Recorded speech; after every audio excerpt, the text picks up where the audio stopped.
Amados irmãos e irmãs no Salvador Jesus, quero convidar vocês agora a refletir sobre a temática "O medo não nos define". E ele é baseado no mix de textos da ressurreição, que apontam especialmente o Evangelho de Marcos, que não foi lido hoje, e o texto que lemos no Evangelho. É curioso como esses textos eles apontam uma coisa muito legal.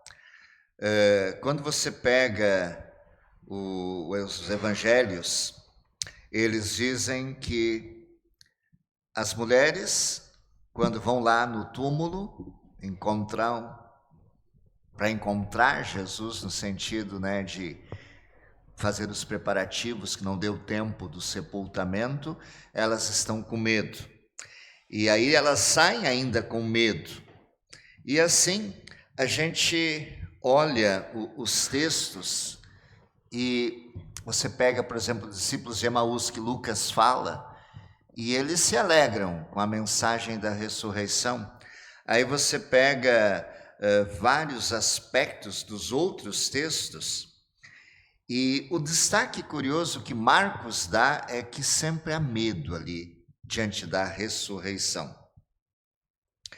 Marcos não tem os terremotos, Marcos não tem anjo, não tem a pesca milagrosa, Jesus aparecendo aos discípulos, pega aqui os peixes, Marcos está destacando medo. O medo das mulheres. O que elas tinham a temer? Vamos lembrar um pouco e nos colocar na posição daquelas mulheres quando foram ao túmulo. Em primeiro lugar, quando elas chegam lá, elas podiam estar com medo do seu próprio pescoço, de salvar o seu pescoço, porque tinham guardas lá. E os guardas romanos não eram delicados, então havia esse risco. E se de repente, pelo fato de Jesus ter ressuscitado, porque elas se defrontaram com essa realidade, havia um outro medo político aqui. Ora, quem é que se dizia ser Deus? César. Não tinha espaço para outro Deus. E de repente, você lembra que na cruz o centurião romano disse: verdadeiramente ele é filho de Deus? Ele é o filho de Deus, ele é o rei. Então, havia esse medo. Os romanos não aceitavam muito bem estar errados. E o resultado sempre era fogueira, jogar na arena lá para os leões, queimaduras e etc.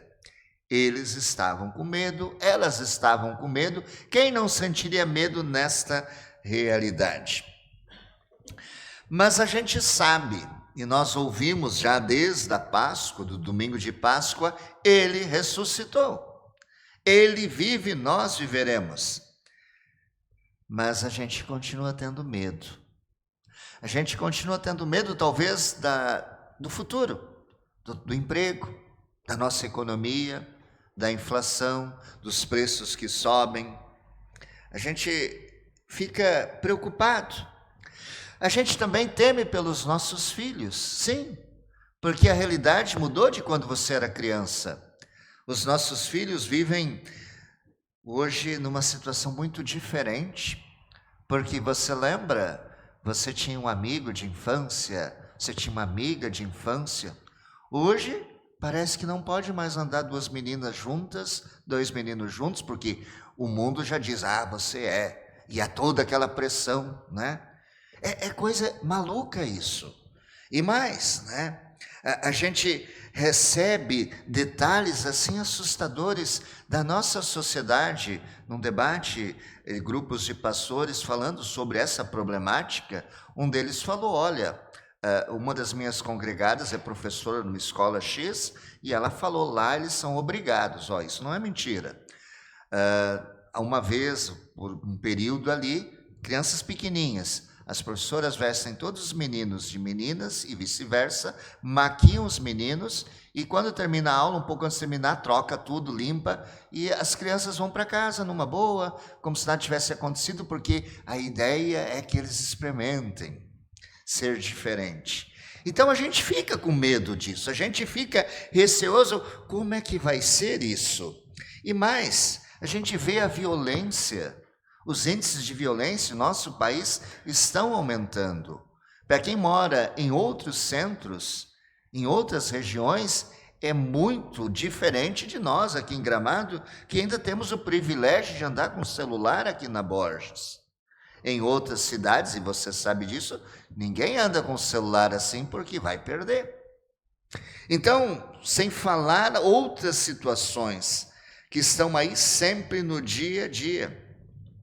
E mais, meus irmãos, não é segredo que nós vivemos na Babilônia. Como assim na Babilônia?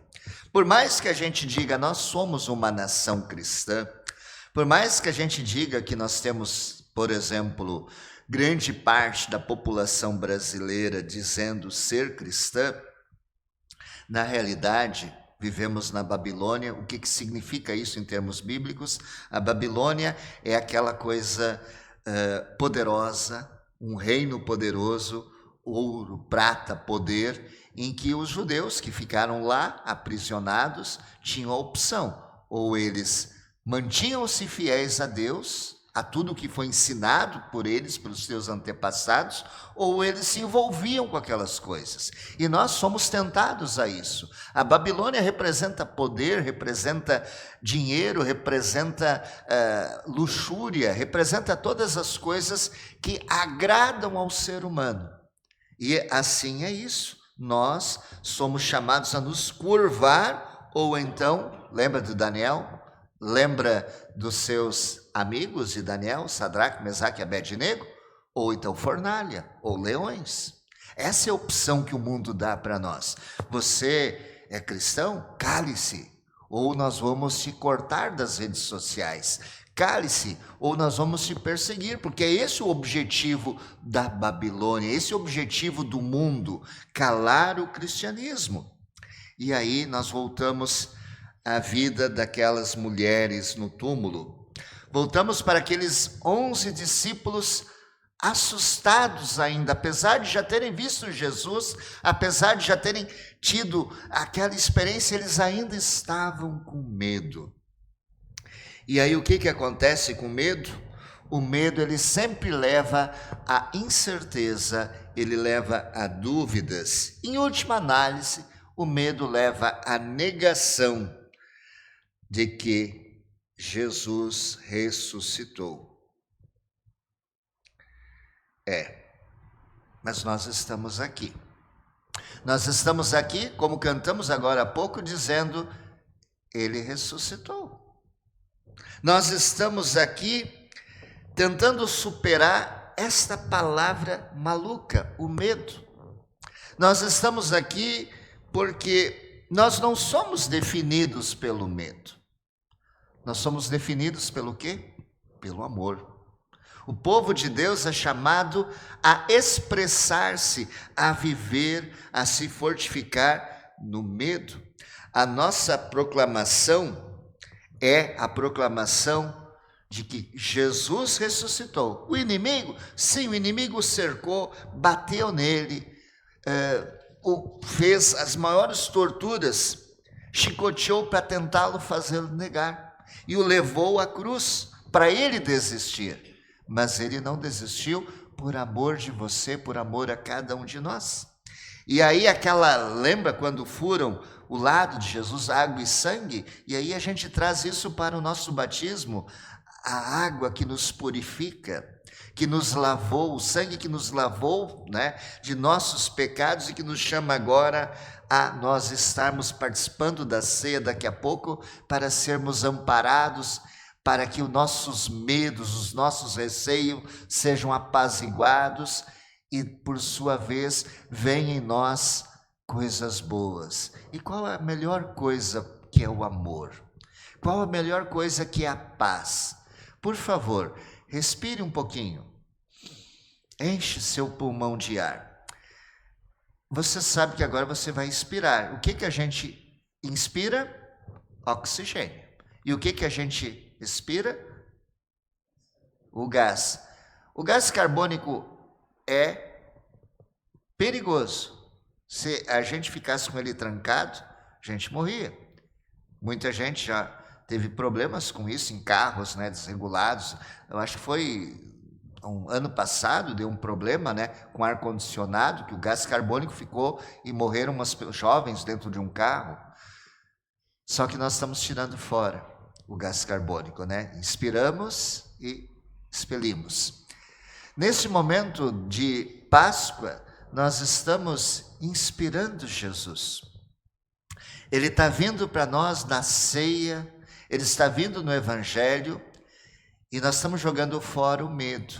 Porque se nós ficássemos com esse medo, a gente não ia ser feliz. Se a gente ficasse com esse medo, a gente não ia ter paz.